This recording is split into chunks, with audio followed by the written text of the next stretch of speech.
question I'm going to be evaluating is, what have you learned about the technologies from the process of constructing this product? The whole process from beginning to end has been a learning curve for our group.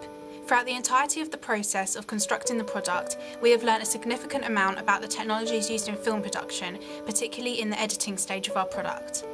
From initial planning and research, we were able to distinguish what editing effects we wanted for our opening and what would be feasible with the technologies available.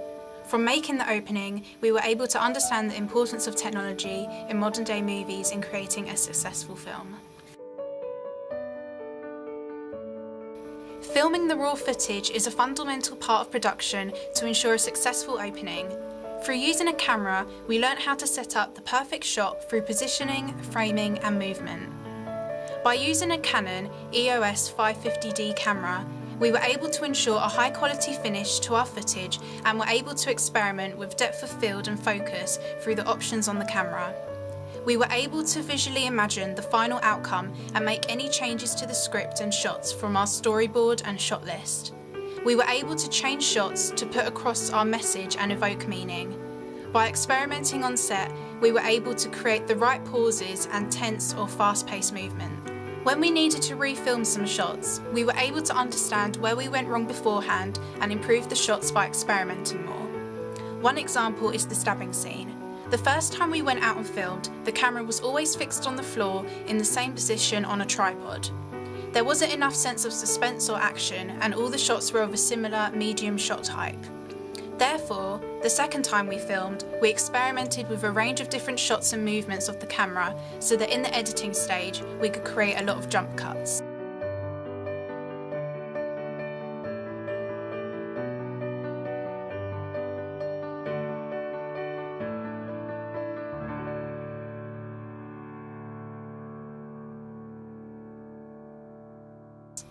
For example, we used a tracking over the shoulder shot without the tripod to get a handheld camera effect, which cannot be achieved at the editing stage.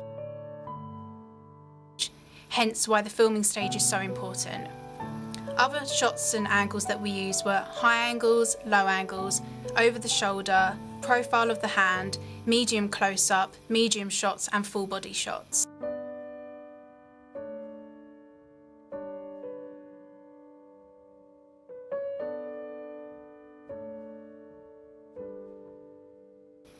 We used iMovie to edit the majority of our opening.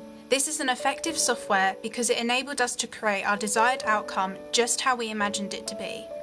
The precision editor enabled us to edit the clips so that they would flow continuously. We were able to edit the sound of the two different tracks and the voiceovers by ducking so that you could hear everything that was happening and so that it wasn't overpowering or overlapping.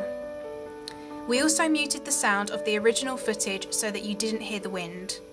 Other effects enabled us to edit the lighting so that all clips looked the same, add titles and enabled us to distinguish effectively between the flashbacks and the present day.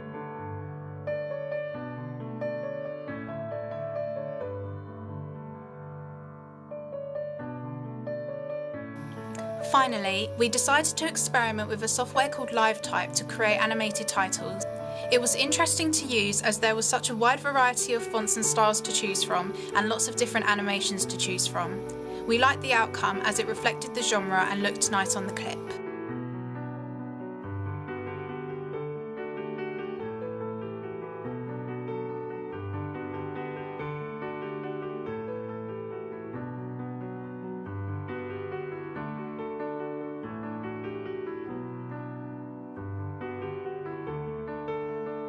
LiveType and iMovie are both very useful softwares because they enable you to achieve a professional looking video. In the process of using these technologies, we've learnt a lot. In iMovie, the different options for editing a video are easy to function.